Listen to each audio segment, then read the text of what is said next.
Hello বন্ধুরা, এটি হচ্ছে নিশান গাড়ি। এই গাড়ি দিয়ে আমরা ট্রাই করব যে এই গাড়িটির সর্বোচ্চ গতি কত। তাহলে চলো শুরু করা যাক।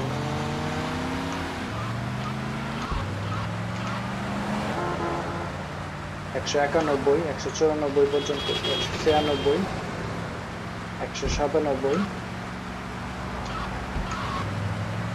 197 পর্যন্ত লাস্ট আমরা পেয়েছি।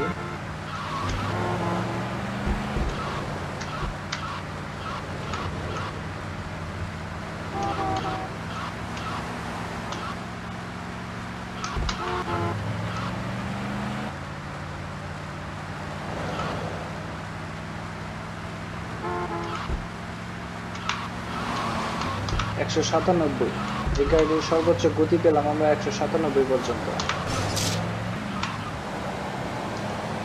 197 পর্যন্ত এই গাড়িটির লাস্ট আমরা গতি পেলাম।